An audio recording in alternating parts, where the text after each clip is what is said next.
Welcome to the Code and Bootstrapping podcast. Today I'm talking to Brooklin.myers, and this is take two because I forgot to record the first one. Uh, I think this happens to anyone who makes content, whether it's audio, written. At some point, you lose it. I recently Yeah, had a very similar experience on Elixir Newbie with what I think was one of my favorite episodes of all time, and it is lost to the ether now. this was the first one for me, and I was pretty happy with the conversation so far as well.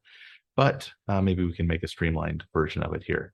So I invited you on this show because one of the people who signed up for Alchemist Camp responded to my intro email and said he was learning from this thing called Dockyard Academy, and he was really excited about it. He mentioned you by name, and I found it online. I checked out this repo on GitHub, and it's covering a bunch of things for new Elixir learners, and it looked really cool. So just wanted to learn from the person creating it what it's about. Yeah, thank you, Mark. I really appreciate that. I've been following along with Alchemist Camp pretty much since I got into Elixir. I've been learning a lot from your content for what feels like a very long time. And I'm super excited to be here. I've been wanting to get to chat with you for a long time, recorded or no. And so this is super exciting. Cool. Well, that's great to hear. This is actually really encouraging. I always kind of wonder how many people actually watch the videos or how much they pick up from it. So that's cool. Yeah, it's so one of the things about being in, like Elixir as creators, we're never going to be as long as we focus on this niche, we're never going to be like 2 million view people, Right. right? That's just Right. not the size of the market. And so it can feel very surreal when anyone pays attention. Like I definitely had that experience when I first started writing, and I was writing very much for myself when I started writing about Elixir. Like it was purposefully screaming into the void. Like I loved it. I was not writing it Yeah. for anyone. I just wanted to learn by writing, and it was very cool and very exciting when people started reaching out. Like I've made friends just because they found the podcast, and like Oh, I that have a is very cool. good yeah, I have a very good friend, Matthew Baker, one of my favorite people on the planet, who, funny enough, he's actually the person who I lost the recorded episode with. He just reached out to me about the podcast one day, and now we're like great friends. We hang out every week and play Dungeons and Dragons together. Oh, wow. So yeah, it's a very cool experience. And that's your Elixir Newbie podcast? Yeah, that's right. So I haven't mentioned any of the things I do yet, but yeah. So I'm the host of the Elixir Newbie podcast, and you already mentioned I am the instructor for Dockyard Academy. Yeah. Yeah. So I listened to a bunch of Elixir Newbie, and it was really interesting because it like your focus on that is teaching people who are learning Elixir as a first programming language. Elixir wasn't my first programming language by any means, and I actually don't think I've met anyone who starts with Elixir, but what it's an interesting idea, and I don't think it's an inherently difficult language. It's just not as many resources, so people won't hear about it as fast. What made you take up that project? Yeah. So, man, I want to respond to so many things there. The learning Elixir as your first language is a very interesting topic to me. So I'd love to circle back to that if I Yeah, remember. yeah. Um, but what made me interested? I had a friend, Jonathan Stanson, who like I owe pretty much my entire career to. He was the person who helped me get my foot in the door and my first job, and who kind of pushed me into the path. And he was always excited about Elixir. We worked together on a MERN stack application. So that's Mongo, Express, React Native, and Node. And whenever we were programming together, he'd always lament like, oh man, I wish I had insert tool from Elixir here, right? He would just always Hmm. bring up something from Elixir that would be really exciting. And I didn't have the bandwidth to pick it up for quite some time. I think it was about a year before I really had real time to consider it. And I took this was during a period where I was on sabbatical, which was my word for I'm too scared to quit, but I'm quitting. Um, Okay. and and I had all this free time to figure out what I wanted to do with my life. And I decided it was time to go back and learn Elixir. I started writing to learn more about it. I'm a big believer in like teaching as a way to learn and creating content, especially. Like I love writing. The number of times I go, oh man, how do I do this? I Google it up and then I find my own article. It's embarrassing if I'm being honest. Because you forget and then you realize, oh right, I've written about this Yeah, I've before. been through that myself too. Yeah, I bet Yeah. with the extensive collection you've made, I'm sure that happens all the time. And yeah, and I just realized that what I really love about development is the teaching part. And I think development is kind of 80% building things and 20% teaching. And what I wanted was more 80% teaching and 20% development. And so during that period Got of it. time, I was doing the writing. I honestly started the podcast on a whim. It was like, hey, I Mhm. enjoy writing. Maybe I would enjoy talking. And so I recorded the first episode. I had no plan, no script, no structure. I just started talking into a microphone for an hour. And then I sent it to all my friends. And they're like, this is really bad. This is not very good. You should probably make a plan. I like your voice. I like certain things about it, but I think it needs to be a little bit more polished. I Make a took that plan. feedback. All right. Yeah, I made an actual pilot, an actual first episode, launched that, and then just kind of kept doing it as the response was really positive, and it just kept growing and growing, and I just didn't stop. Cool. Yeah, yeah. My first several Alchemist Camp videos were extremely unpolished. Like the biggest problem was the font size was so small that people on any monitor smaller than mine, which was like a 27-inch monitor, had problems following along with it. And I recorded like four or something Yeah. before I got that feedback. And so those are the only ones that I actually like went back and re-recorded and replaced the videos for because it was just so bad initially. But Yeah, it's a learning process, right? I think that a lot of people like what's the difference between you, someone who actually does a thing and starts it, and someone who thinks about doing a thing. It's just the action part, right? Is yeah, being willing to make mistakes, being willing to make it bad at first, and then gradually improving over time. yeah, I think that's a really hard thing because most people I know, including myself before, like we just don't want to put out something we don't think is good enough. So the natural reaction is just spend hours and hours and hours like redoing it, editing it, and polishing it, and then that kind of burns through your motivation, and as a result, you don't do it very often, and then you Mhm. don't improve very fast. So it's yeah, I think it's valuable to just go for it sometimes. Yeah, there's a story I tell myself whenever I find I'm in that position, where you're concerned about kind of that perfectionist mentality and it's slowing you down. And I know I stole it from somewhere. I probably stole it from the book Atomic Habits, if I'm remembering correctly, but I stole the story and I'm going to paraphrase it. But essentially, there was this teacher. It was a pottery class, and she split her class into two sides as an experiment.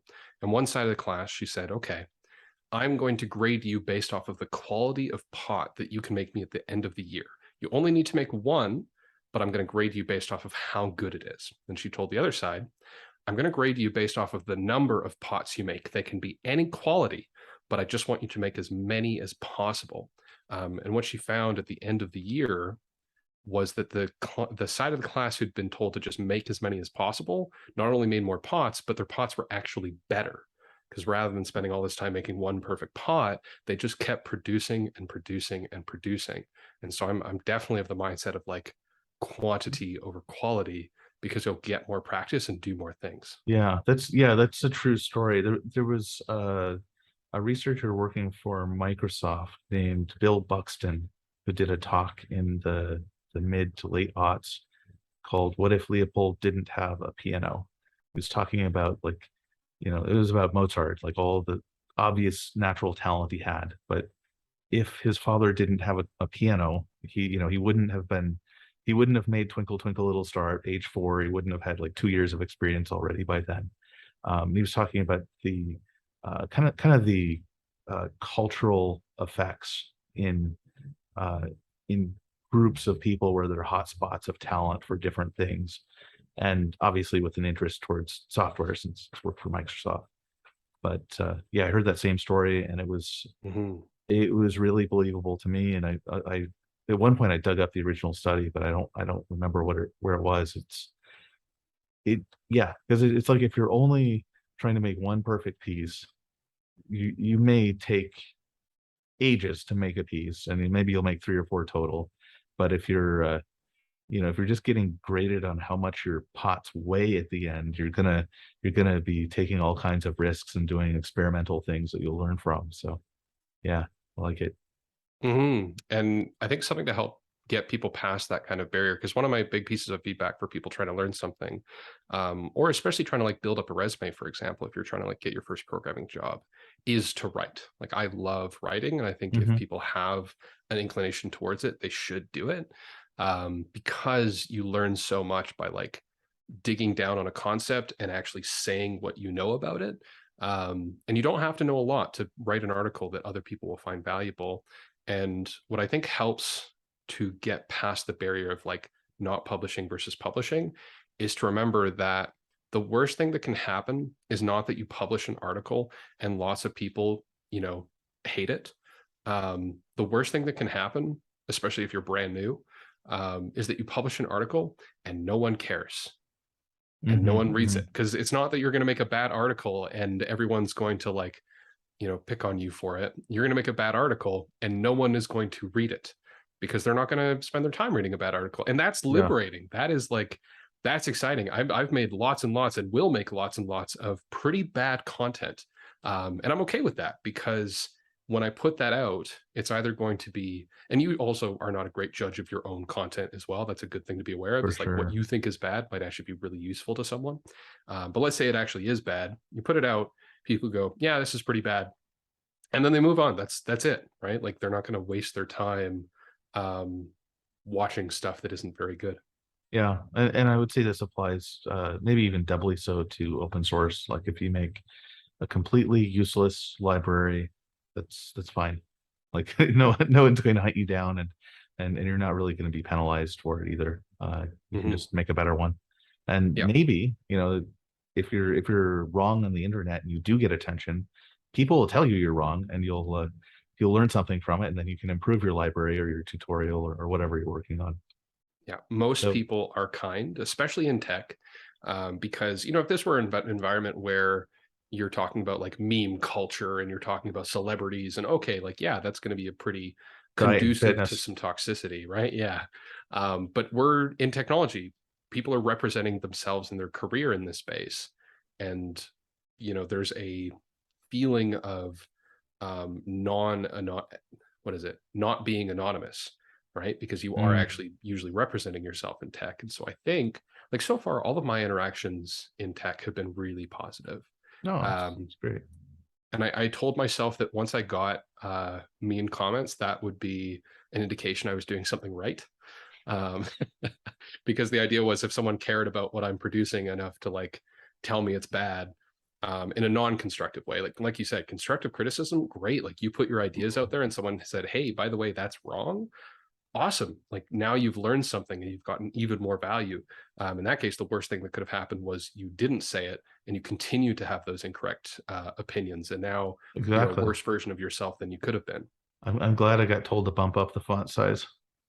Right? Yeah, yeah, Yeah. And now if you do a talk or if you do anything else that would have involved that skill, now you have it and you're going to constantly be mindful of font size. And that is something that I think pretty much all new presenters need to learn, is, hey, bump up your font so that people can see it. I think everyone has nailed yeah. that tiny font video So before. zooming back to the Dockyard Academy, Mhm. who's the target for it? Is it totally newbie, like new developers, Mhm.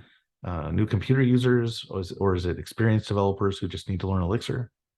Yeah, so I'd say that kind of the minimum is that people need some comfortable, they need to be comfortable with their computer.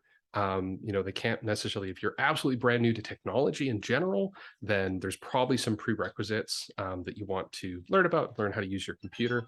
But it is designed for absolute beginners, up to a range of like if you are maybe a comp sci student, or if you're a transitioning kind of early career developer, and you have a little bit of experience in another language but you want to transition and learn more about Elixir. That's kind of the range of experience levels that we're currently targeting.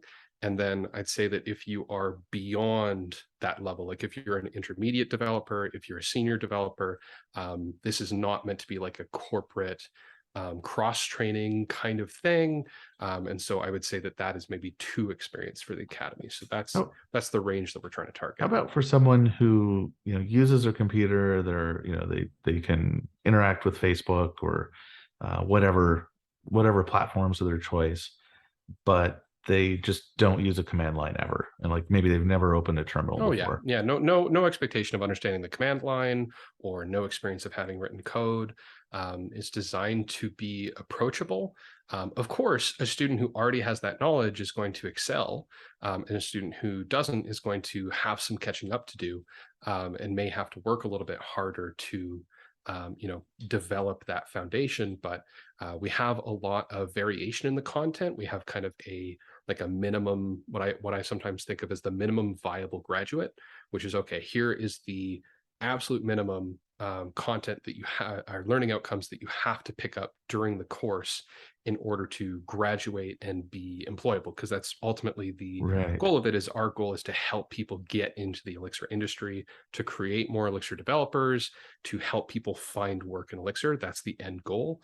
And so if they're coming in with more of a basic understanding, or absolute being an absolute beginner, then they might have to do more of the prerequisite kind of videos and learning that we have to help people catch up to speed, or they might not complete the bonus exercises, but they'll do the core stuff. I was, um, I was just going to ask about a pre-curriculum because I actually went through a boot camp myself back in the day.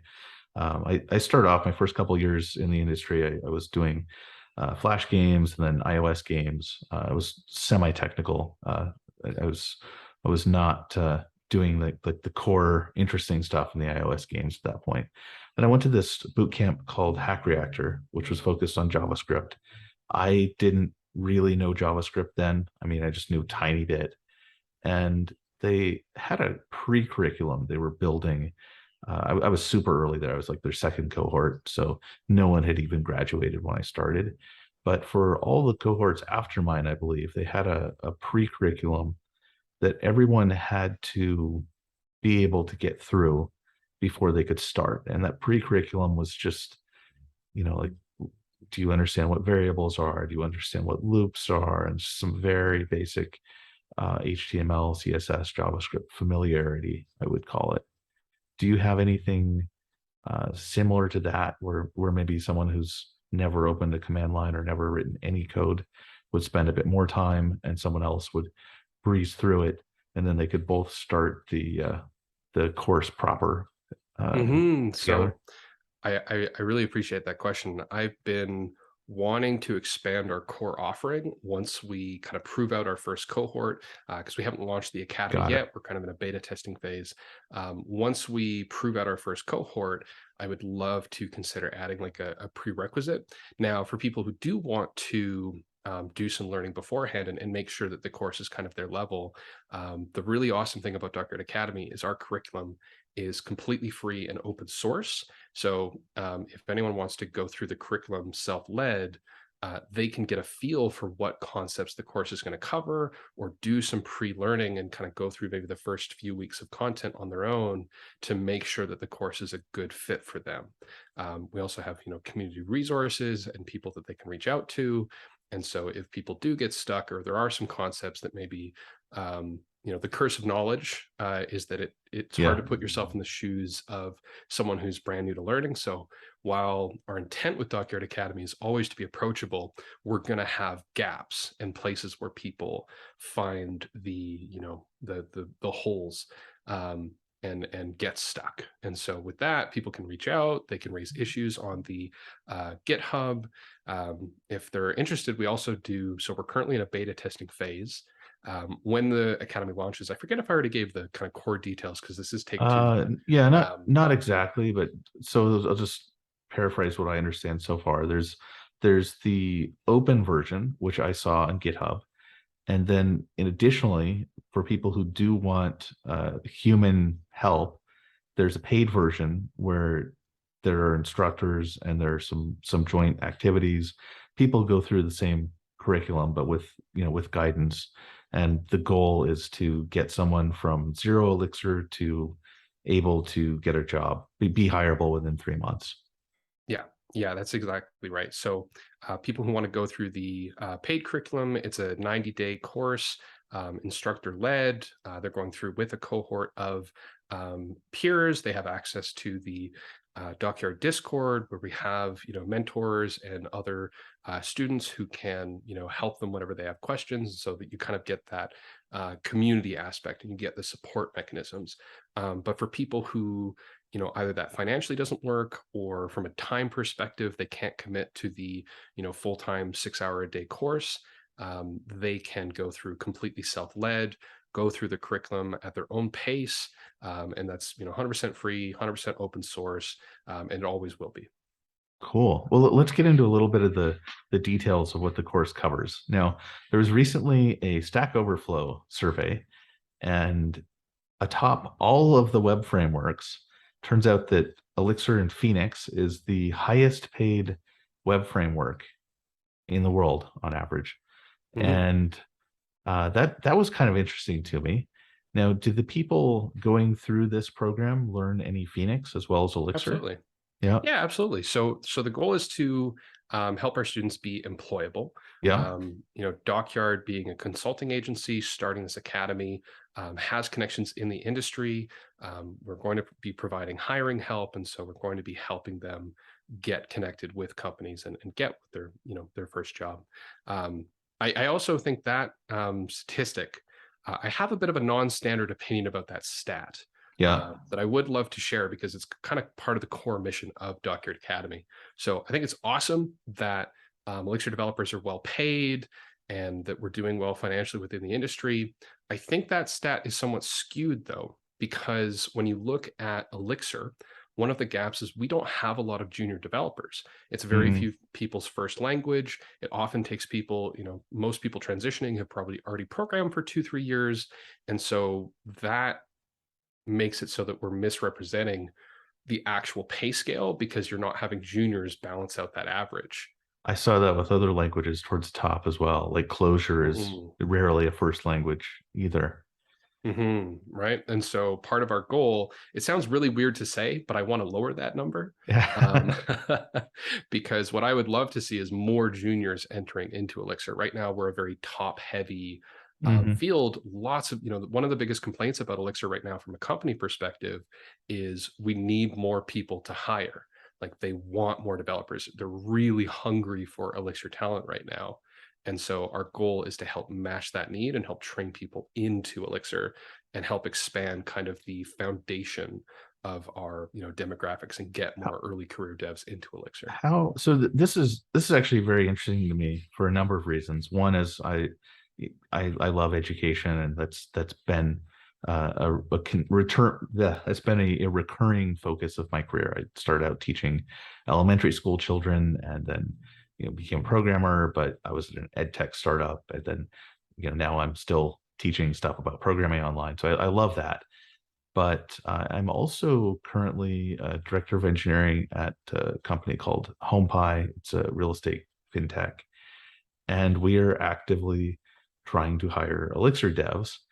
And it's I've had experience at this in this role, like working with some much more junior devs who had not ever used Elixir before getting on the project, and it's really interesting seeing what they have what they've struggled with that I wouldn't have thought of as being difficult, but that's just because they were previously doing everything with PHP and JavaScript, and um, I see the need for beginner level resources as well. Uh, Even though I know that I've created Elixir learning resources, and rather than targeting beginners, I targeted peers. It's definitely, there's a huge need for this kind of thing. And I'm curious how US focused is it? Dockyard is in California, was that right? So Dockyard's a completely remote company. Um, but yes, it is time zone restricted. So I'm actually in Time zone Canada. restricted. I'm on Okay. Pacific time. And so the course hours that haven't yet been set are going to have to, just out of necessity, match my time zone, so that I don't have Hmm. to, stay up until 6 a.m. and then sleep during the day. But that is, I hope, a short term reality where I hope that provided the course, continues to see success and continues to expand, I'm hoping that we can expand those options out. Right now, if someone isn't able to make the core hours of the course, if it just doesn't work for their time zone, they still have the ability to go through self-led, but I would love to offer in the future more flexible options like Yeah. part-time, and make it so that it's more available to people, because there's lots of people who would be, fantastic programmers, but for whatever reason can't commit to, a full-time course during those specific hours. Maybe they have kids, maybe they have other Yeah. responsibilities, maybe they're still working, and so to expand it out, I'm really excited by those ideas. It's just the kind of thing that, it's going to take time for us to grow into being able to offer that. The hiring pipeline would be a significant piece too, because I've spent most of my adult life in Taiwan, like gosh, I guess 16 years, 15 or 16 years total. Wow. And it's always been a thing. Like working with American companies, I've often had crazy hours. And ironically, now I'm finally back in the US and I'm working Indian hours for a lot of the day because the rest of my team. But Yeah.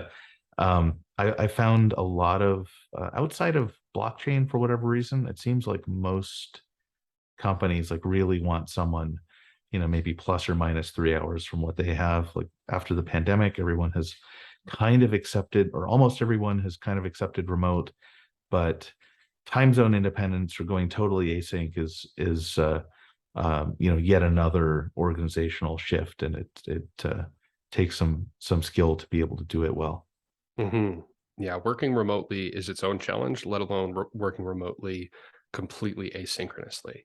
Because now you don't have the ability to send someone a message and get a Yeah. response immediately. Now you have to front load all of your questions and they'll get back to you the next day, kind of a thing. Yeah, but Um, anyone can follow through the free version of the academy at least, and Yeah, I also want to mention that. So right now we are in beta testing.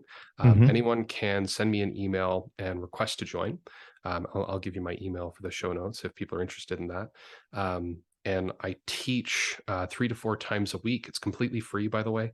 And I try to teach on uh, in a wide array of times, so that hmm at the very least there should be one time that will, match up. So I teach Mondays kind of at noon, and then Monday again in the evening, like late at night around 7 p.m. Pacific time.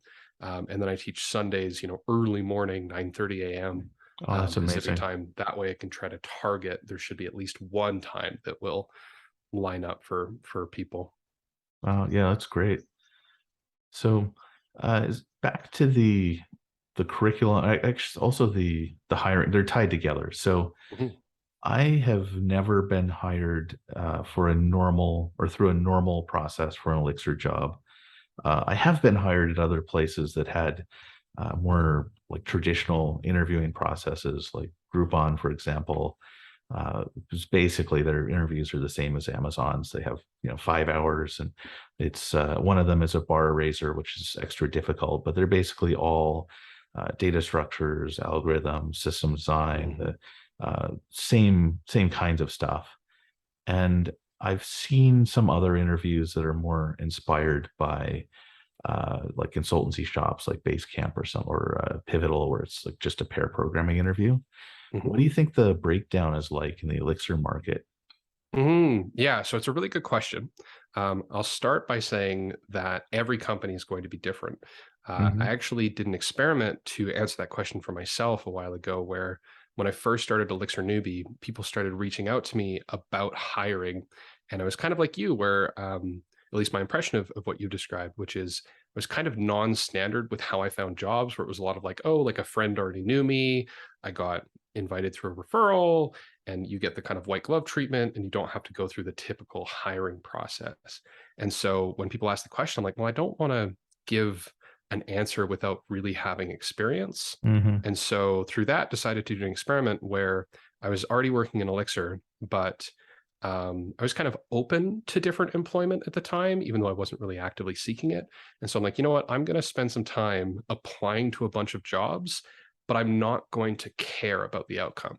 Like I'm going to use Okay. it 100% as a learning experience.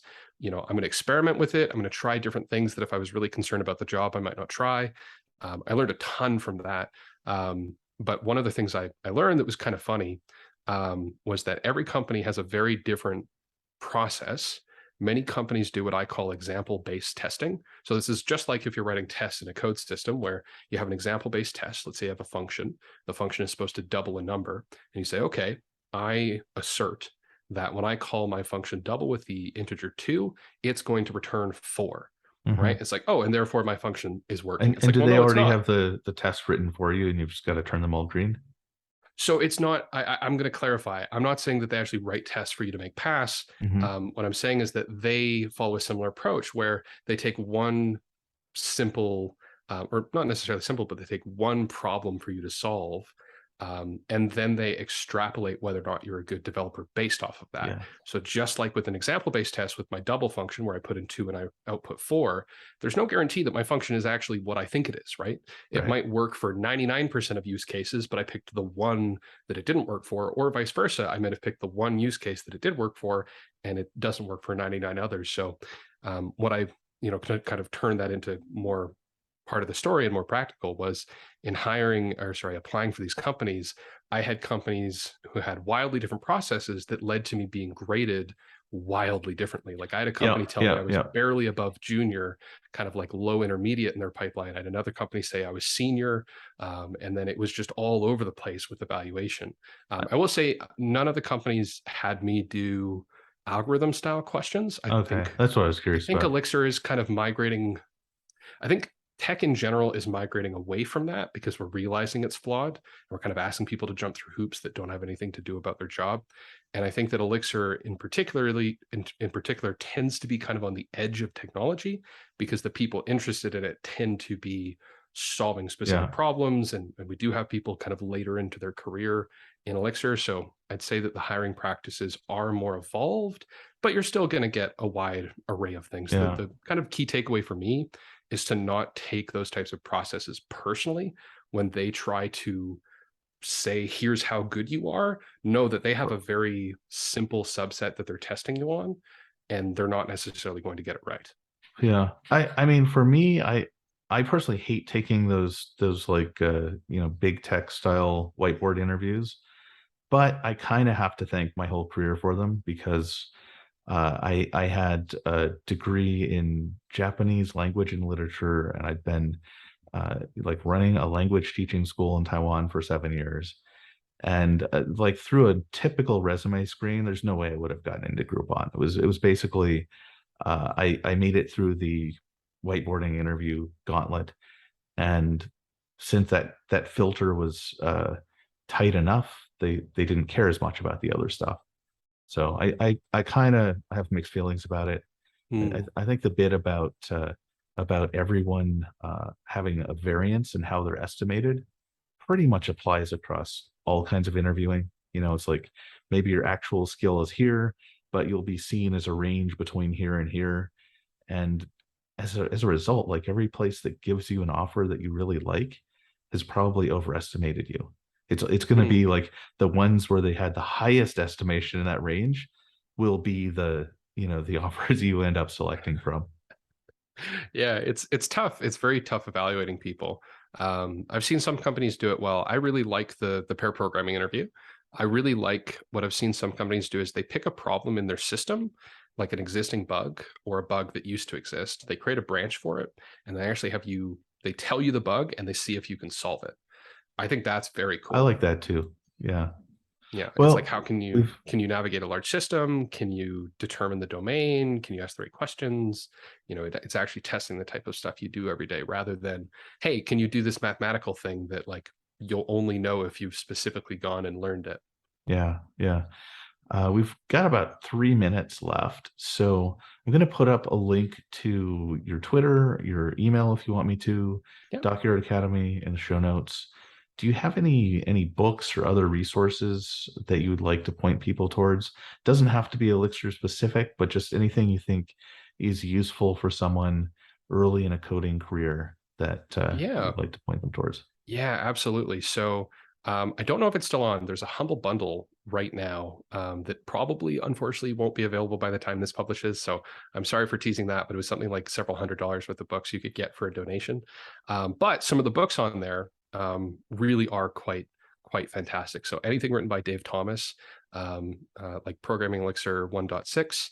I've heard wonderful things about. I got into programming through, or I learned more about Elixir. My first book was Elixir in Action by Sasha Urich. Really loved I that love that book. one too. Really good book. Anything written by Bruce Tate is an absolute masterpiece. Bruce Tate and all of the wonderful people that support him and are part of that team. I can't remember the name of the book, but it's like Building Elixir Systems with OTP. Maybe we can link the book in there, and the title will show, because I can't remember the title right now. Yeah, actually, since we're on Zoom doing this this interview, there's no reason I can't just share my screen. So on Humble Bundle, this humblebundle.com is amazing, by the way. Like they also have a different Humble Bundle on Linux things from No Starch Press that I think is great. But you'll see there's one that's Elixir, and basically everything in here is stuff that you were just talking about. These are Oh yeah, books Testing from Elixir by Jeffrey, I always say his last name wrong, Matthias. Excellent book about testing. I learned so much from him. He's actually one of the first people I interacted with directly in the Elixir community. He's an absolute sweetheart, one of my favorite people, and does so much to help people learn about Elixir. So love that book. Yeah. And this is like $18 for all 19 of the books. It's a pretty crazy deal. And I will hurry to get this up while Yeah, you got to do it before 10 is days, I still think, is what I available. saw. Yeah. Yeah. All right. Well, that's about all the time we have, but thank you so much for coming on the show. It's been great to hear about Dockyard Academy. It's great to have a new resource like this for beginners learning Elixir, and we'll keep in touch. Yeah, I want to thank you so much for having me.